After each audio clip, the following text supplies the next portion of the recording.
자, 여러분 반갑습니다. 온라인 학습 기간 잘들 보내고 계신가요? 여기는 또다시 2학년 4반 교실이고요. 이 영상을 올릴지 안 올릴지 모르겠습니다만 일단 한번 찍어 볼 거예요. 그리고 수업이 잘 됐다라고 생각을 하면은 1, 2, 3, 5반 학생들 이 영상을 보게 되겠죠, 그죠? 자, 4반의 진도가 다른 반들보다 느려지게 되면은 다른 반에서 또 이런 영상을 찍을 거니까요. 우리 반에서 왜 안 찍어요? 왜 4반에서만 찍어요? 이런 얘기 안 하셨으면 좋겠어요. 네, 진도가 바뀌기를 기대해 봅니다.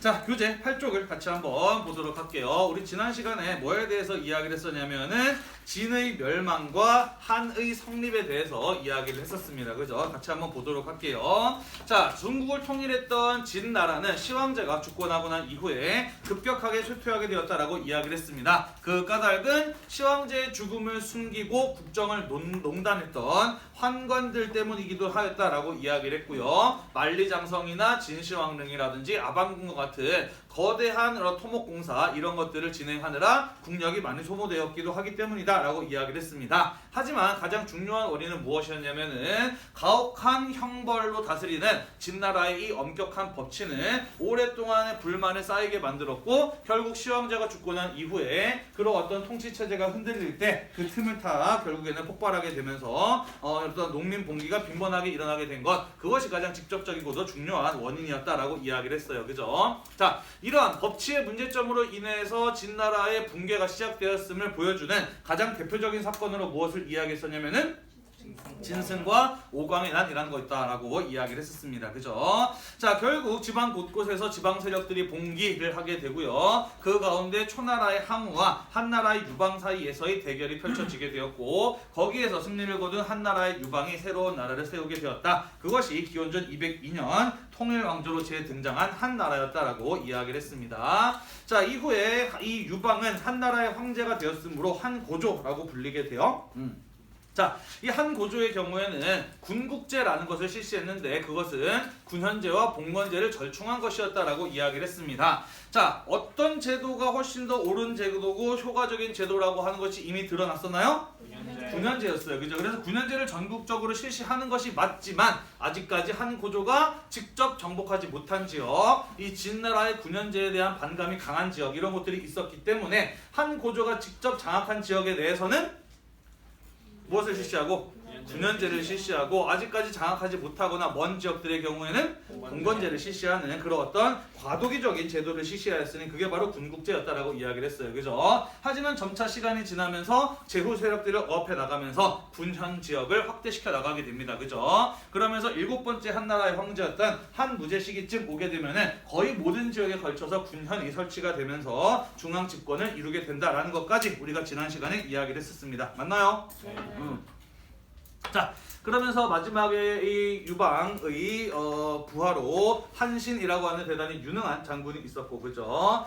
그의 활약 덕분에 한나라가 중국을 장악하는데 큰 도움이 되었으나 이후에 이 중앙 집권의 건립돌이 된다라고 판단했던 유방에 의해서 그 한신 역시 죽음에 이르렀다라는 그런 얘기도 했었어요, 그죠? 네, 한신이 죽을 때 유방에게 남긴 말이 있어요. 들어봤으려나? 토사구팽, 그죠? 토끼 사냥이 끝나니 개를 삶아 죽이는구나 라는 그런 말이에요. 그죠? 필요할 때는 이용해 먹다가 그저 쓸모가 없어졌을 때 과감하게 이제 버리는 그런 어떤 비정한 행태를 가지고 우리는 토사구팽이라고 이제 이야기를 하죠. 요거 지난 시간에 이야기를 했었어야 되는데 아까 이야기했듯이 첫 시간에는 굉장히 말이 떨리고 준비가 잘 안 되다 보니까 깜빡했었네요. 자, 이번 시간에 우리 한나라의 7번째 황제, 한나라의 전성기를 이끌었던 사람 한무제에 대해서부터 마저 이어서 살펴보도록 하겠습니다. 이게 무슨 소리죠? 서민도씨? 이게 무슨 소리인가요? 네, 핸드폰은 무음으로 집어넣어주세요. 이런 것도 유튜브에 올라가면 안 되나? 네, 지워달라고 하면 지워줄게. 편집하게서. 자, 한무제 봅시다. 선생님이 거기 뭐라고 써놨냐면은 전성기이자 변곡점이다라고 이야기를 했어요. 그죠? 변곡점이 뭔가요? 그래프가 이렇게 쭉 올라가다가 꺾이는 순간 그죠? 이 꺾이는 점을 가지고 이제 변곡점이라고 이야기를 하죠. 한 무제는 한 나라의 전성기를 이룩한 사람이었지만은 그때부터 또 한해 국력이 쇠퇴해가기 시작하는 일들이 벌어지게 됩니다. 자, 오늘 조금 어려운 얘기들 해야 되는데 아무튼 잘 할 수 있을지 모르겠어요. 열심히 한번 해보겠습니다. 자, 한 무제 시기에 이르게 되면서 우리가 지난 시간에 이야기했듯이 꾸준히 중앙 집권 체제를 추구해 나갑니다. 그죠? 그러면서 봉건제가 실시되는 지역을 줄여 나가고 군현제가 실시되는 지역을 확대시켜 나갔다라고 이야기를 했습니다. 범인은 다른 데 있었구만. 자, 그러면서 중앙 집권 체제를 이루게 됩니다. 자, 그러면서 밑줄 칠게요. 한 나라는 과감한 정복 활동을 통해서 영토를 대대적으로 확대해 나가게 됩니다. 그러면서 한 무제 시기에 한 나라는 가장 넓은 영토를 차지하는 국가로 성장을 하게 된다라는 거예요. 자, 이 동아시아사를 앞으로 쭉 살펴보다 보면 볼 수 있는 패턴이 하나가 있습니다. 그건 바로 무엇이냐면요. 동아시아 세계의 중심은 지금까지도 그렇지만 늘 중국이었어요. 그래서 중국의 상황이 어떻느냐에 따라서 동아시아는 상당히 그 많은 변화를 겪게 됩니다. 가장 대표적인 예가 무엇이냐면요. 중국이 분열되어 있을 때는요. 주변의 국가와 민족들이 성장을 합니다.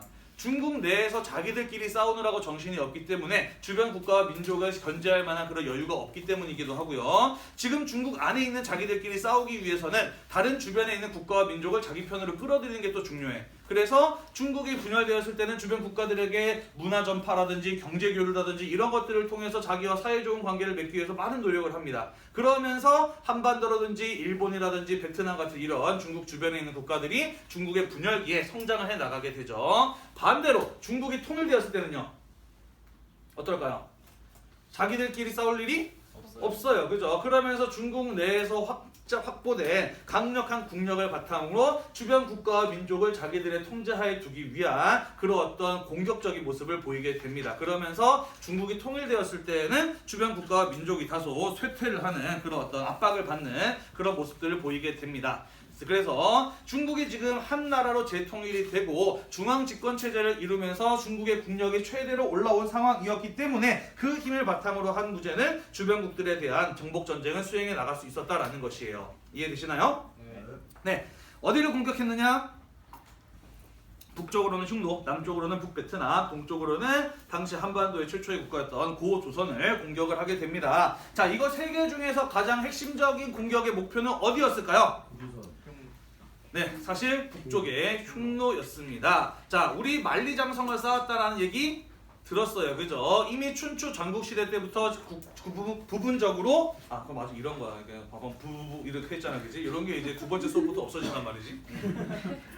네, 여러분 어떤 춘추 전국시대 때부터 이미 부분적으로 장성을 만들고 있었고 지는 시험제 때 가게 되면서 그걸 연결하면서 만리장성을 만들었다라고 이야기를 했잖아요. 그죠? 이 흉노가 중국이 분열된 사이에 성장을 하고 이 중국을 약탈하고 침략해왔던 것은 꽤나 오래된 이야기였다라는 것이에요. 하지만 아직까지는 중국이 그것에 대한 반격할 힘을 가지고 있지 못했다가 한 무제 때 가게 되면서 전성기를 이루게 되면서 비로소 지금까지 오랫동안 자기들을 괴롭혀왔던 흉노에 대한 반격이 이루어질 수 있었던 것이죠. 자, 그래서 이 한 무제의 정복 전쟁에 있어서 가장 중요한 목표는 바로 북쪽의 흉노를 정벌하는 것이었다라는 겁니다. 그러면서 한과 흉노 사이에 대대적인 전쟁이 벌어지게 돼요.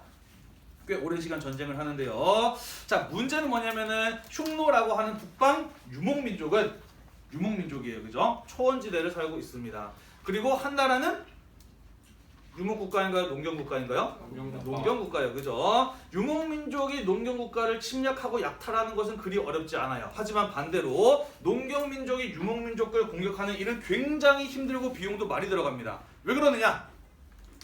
유목민족은 말 타고 항상 이동을 하기 때문에 그들을 공격하려면요 점차 정복지역을 차츰차츰 넓혀 나가면서 수많은 인원들을 동원을 해서 그들을 움직이지 못하게 점차 포위망을 펼쳐 나가야 됩니다. 그러니까 동원되는 인원의 수가 무지무지 많을 수밖에 없어요. 그리고 농경국가 사이의 전쟁에서는 비용 부담이 좀 덜 들어가. 왜냐면은 이 농경국가가 다른 농경국가를 점령을 한다? 그러면 그 땅에서 나오는 식량을 가지고 그 지역을 정복하고 관리할 수 있는 식량 이런 것들이 생산이 되거든요. 문제는 농경국가가 유목국가를 공격을 했을 때 그들이 유목생활하는 초원의 땅을 얻었을 때 거기에서 병사들을 먹일 만한 식량 생산이 가능합니까? 불가능합니까? 불가능해요. 그죠? 그렇기 때문에 이 농경국가가 유목국가랑 싸울 때에는 그들과의 전쟁에 필요한 물자를 계속해서 자기 나라에서 실어 날라야 됐다는 거예요. 이해되나요? 네. 그래서 한 나라의 흉노와의 대대적인 전쟁은 무지무지 비용이 많이 들어가는 일이었다라는 것이죠. 자, 그래서 북베트남을 공격한 것이나 고조선을 공격한 것도 사실은 흉노와 전쟁을 하기 위해서 비용을 마련한다든지 흉노와 손을 잡을 것이 우려되었기 때문에 공격을 한 부수적인 요인이었다라는 것이죠. 이해되나요? 네.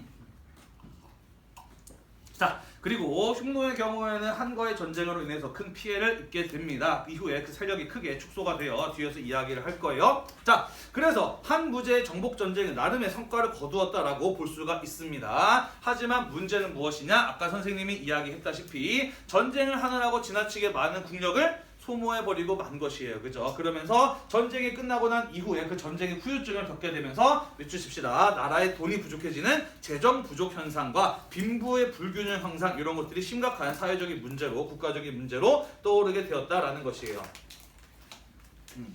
그래서 한 무제 때는 한 나라의 전성기이자 변곡점이다라는 이야기를 하는 거예요. 이해가 되셨나요? 네. 자, 그 이후에 한무제 이후로 가게 되면서 점차 밑줄 칠게요. 외척이 집권, 권력을 장악하면서 왕권, 정확히는 황제권이 약화되는 모습을 보이게 됩니다.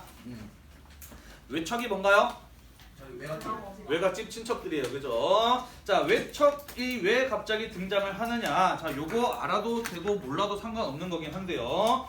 그냥 여러분들 반은 진도의 여유도 있고 또 미리 얘기해 놓으면 앞으로도 종종 반복되는 얘기이기도 하니까 조금 설명을 하고 넘어가도록 하겠습니다. 자, 봅시다. 왕권 또는 황제권을 강화할 수 있는 방법에는 여러 가지가 있습니다. 그 중에서 가장 대표적인 방법 한 두 가지만 언급을 해보도록 할게요. 자, 황제권이 강화될 수 있는 가장 좋은 방법은 무엇이냐? 황제가 힘이 있으려면요, 유능하고 충성스러운 신하들이 많아서 황제가 이거 해! 라고 하면은 목숨 걸고 그것을 잘 수행해낼 수 있는 신하들이 많아야 돼요. 그죠? 자, 다시 말해서 황제권을 강화할 수 있는 가장 좋은 방법은 무엇이냐? 그것은 유능하고 충성스러운 인재들을 길러서 그들을 선발할 수 있는 그런 어떤 제도적인 기반을 갖추는 것이 가장 효과적이고 또 가장 확실하고도 일반적인 많이 사용이 되는 황제권 강화의 방법이다라는 것입니다.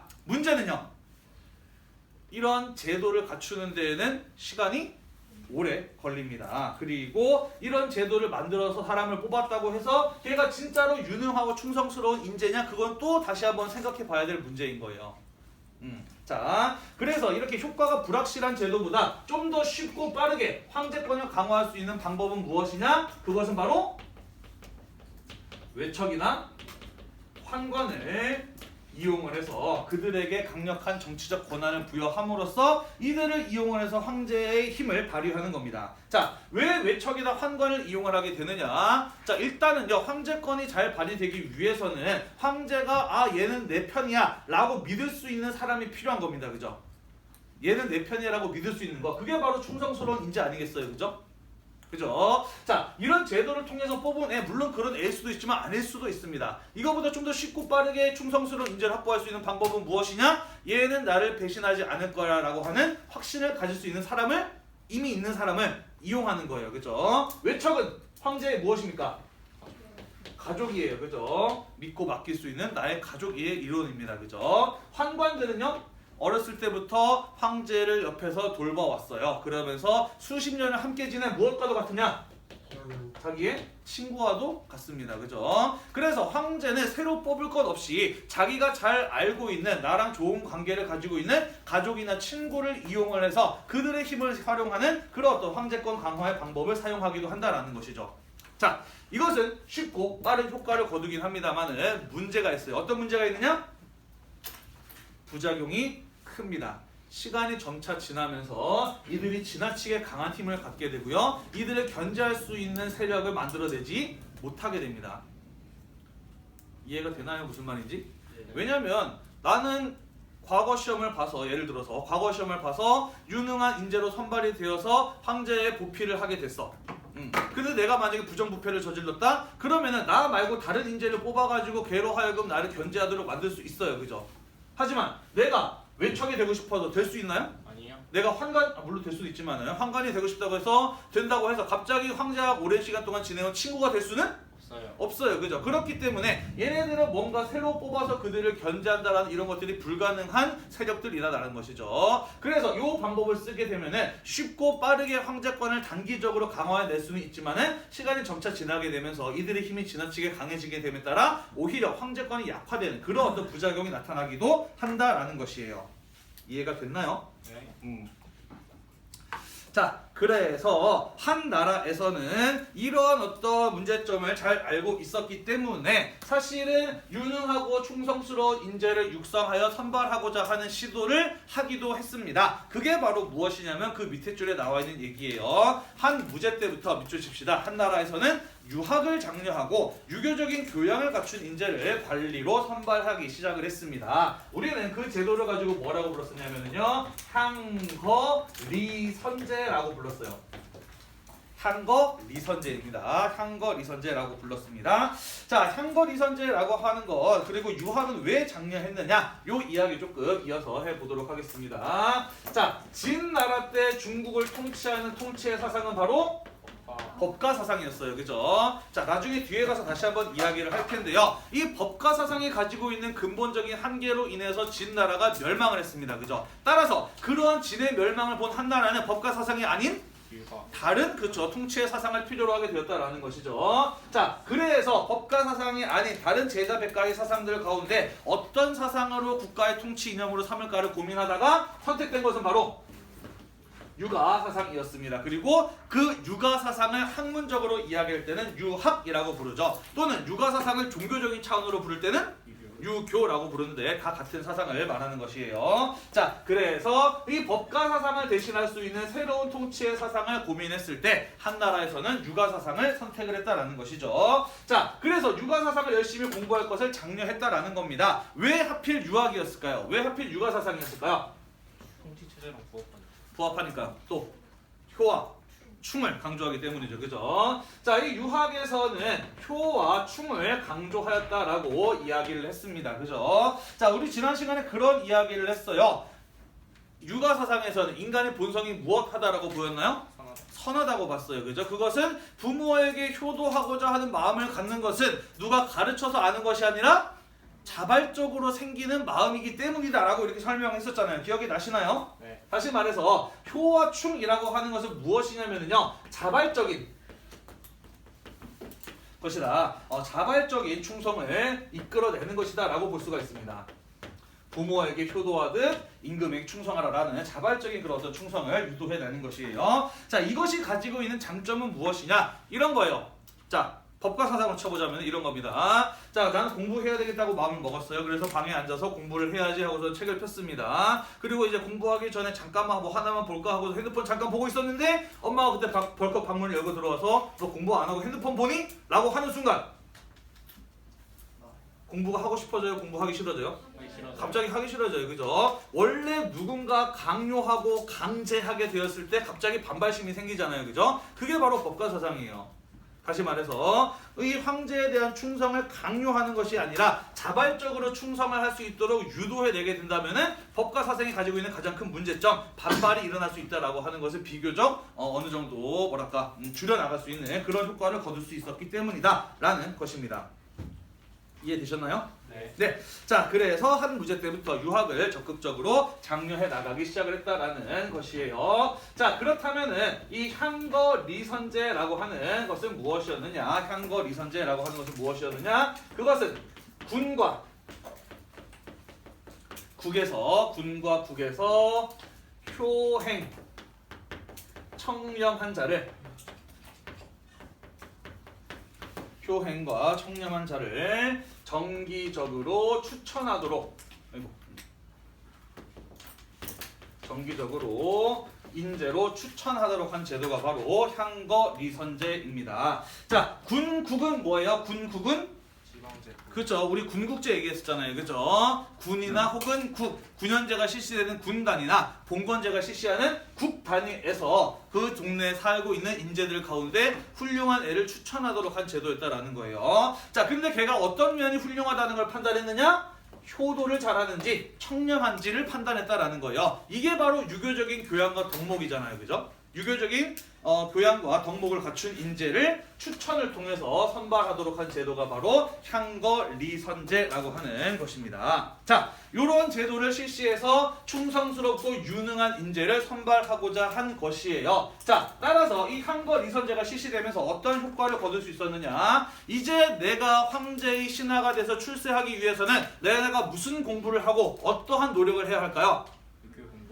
유교 공부를 하고 유교적인 교양과 덕목인 효, 청렴, 충성 이런 것들을 갖추어야 내가 출세할 수 있구나라고 이렇게 생각을 하게 되겠지, 그지? 네. 자, 그래서 이 향거리선제가 실시가 되면서 이 유교적인 통치 이념,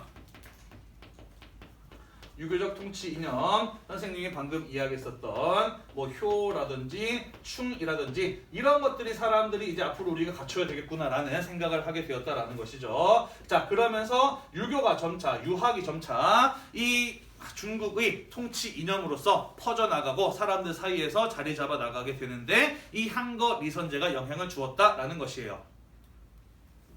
되셨나요? 네. 자, 그러면 이러한 어떤 향거리선제 같은 제도를 갖추고 있었음에도 불구하고 왜 문제가 발생을 하게 되느냐?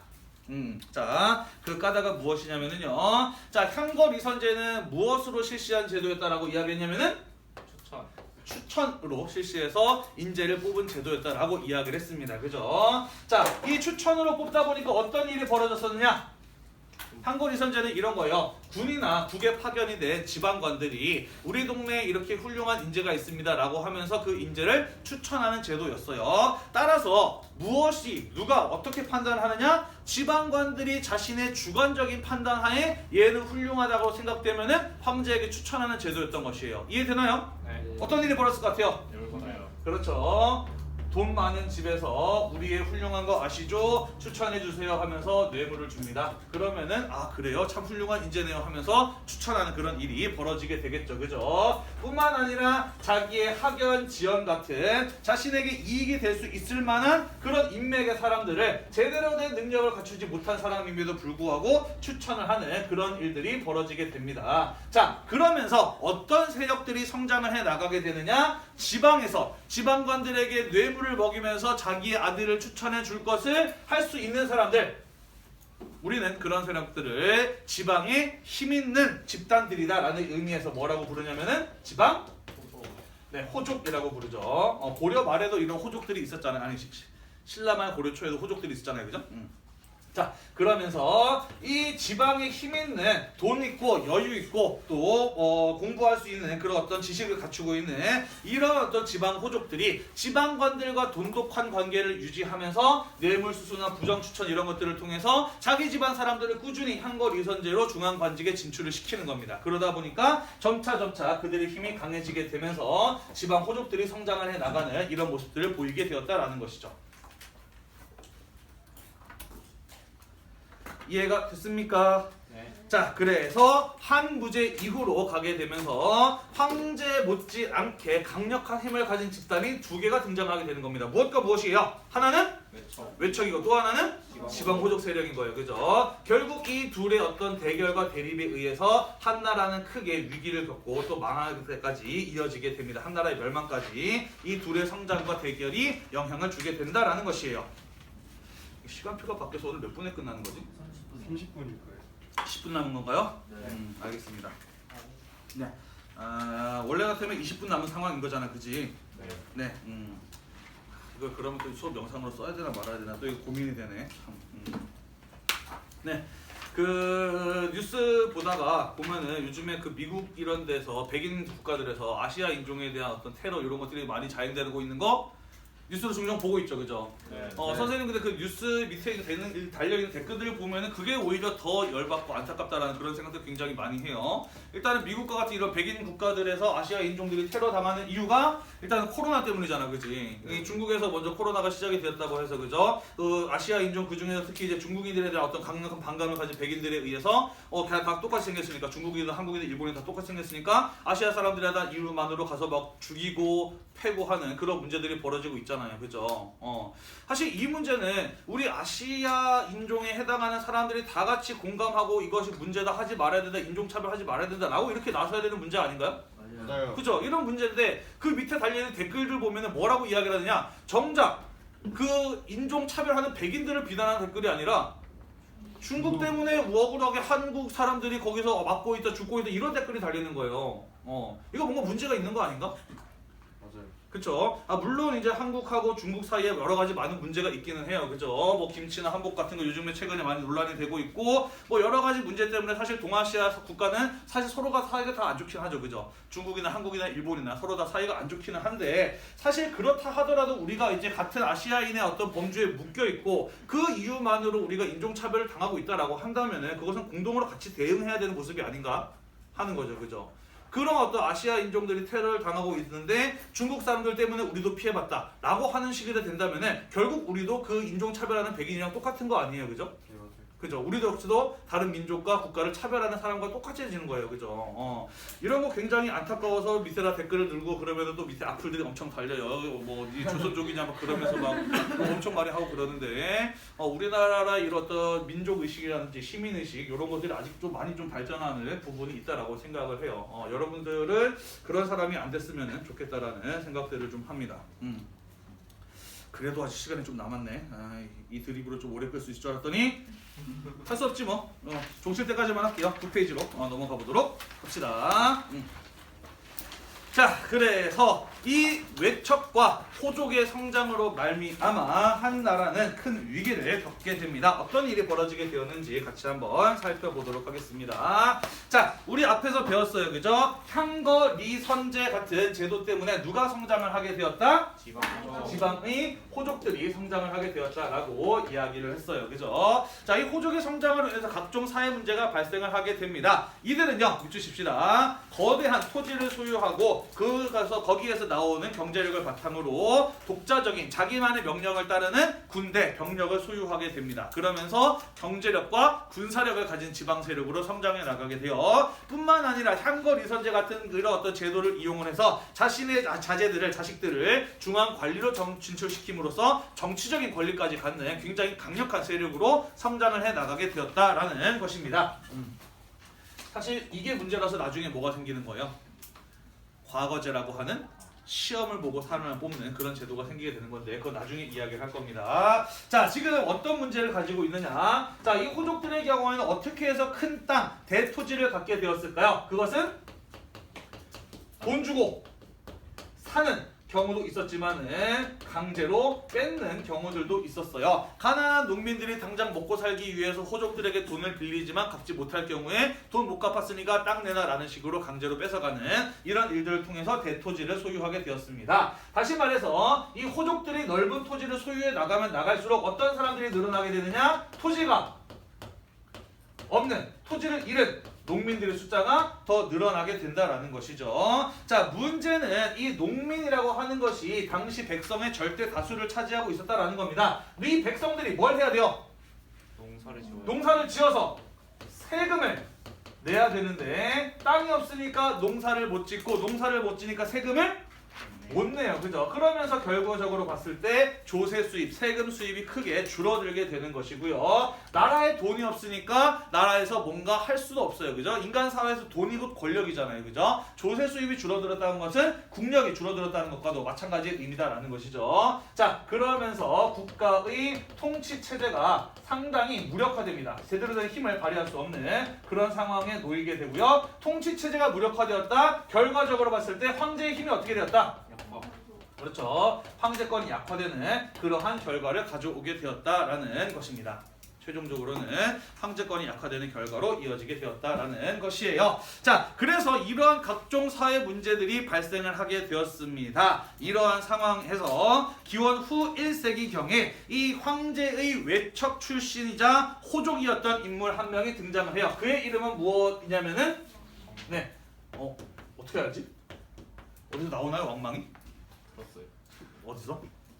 혹시 캠브리지 동아시아사에 올라와 있는 영상을 보면서 예습을 하나요? 당연하죠. 아, 그래? 아하, 어쩐지 작년에 올린 수업들이 조회수가 조금씩 올라가는 게 이게 무슨 일인가 했는데 예습을 한 학생들이 있었군요. 그래 머리 긴 모습의 선생님이 좀 많이 좀 어색하긴 하지, 그지?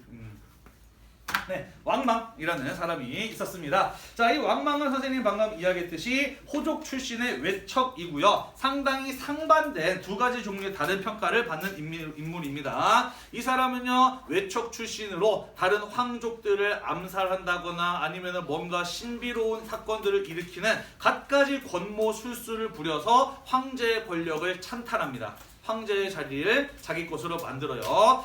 그래서 이 왕망에 의해서 결국에는 한 나라는 멸망을 하게 되고요. 이 왕망이 새로운 나라를 세웠으니 그것이 바로 신나라입니다. 신이라고 하는 새로운 나라를 건국하게 됩니다.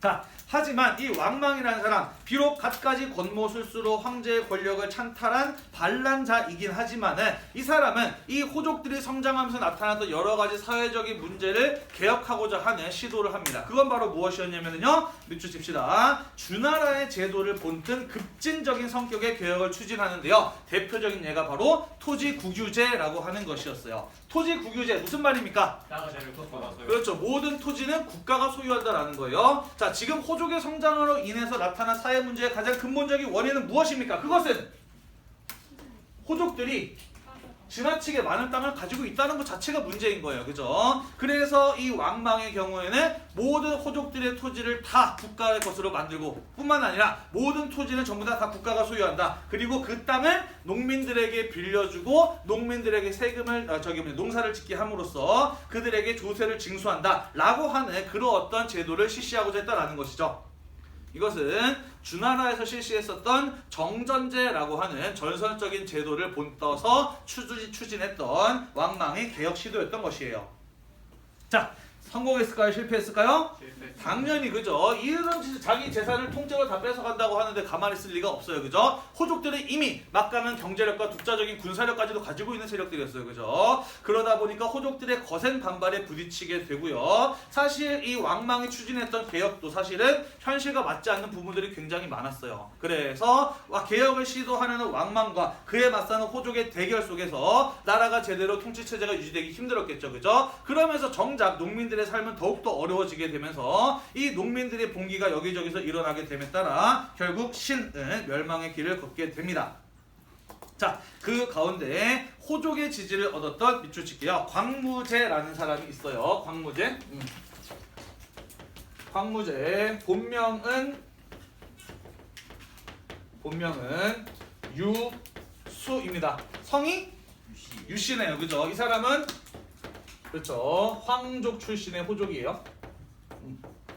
황족 출신의 호족입니다. 황족 출신의 호족이었던 이 유수라는 사람이 가장 대표성을 띠고 있는 호족이었기 때문에 다른 호족들의 지지를 받게 됩니다. 그러면서 이 유수라고 하는 황족 출신의 호족을 중심으로 뭉친 호족 집단이 결국 왕망의 군대를 격파를 하고 왕망의 신왕조를 무너뜨립니다. 그러면서 다시 한 나라를 되살리게 되는 것이에요. 자, 그래서 한나라는 넓은 의미에서는 왕망의 신왕조가 없다고 치고 그 이전의 한나라와 그 이후의 한나라를 다 통틀어서 한이라고도 하지만 이 왕망의 신왕조를 기준으로 그 이전의 한나라를 전한, 그 이후의 한나라를 후한이라고 구분해서 부르기도 한다라는 것이에요.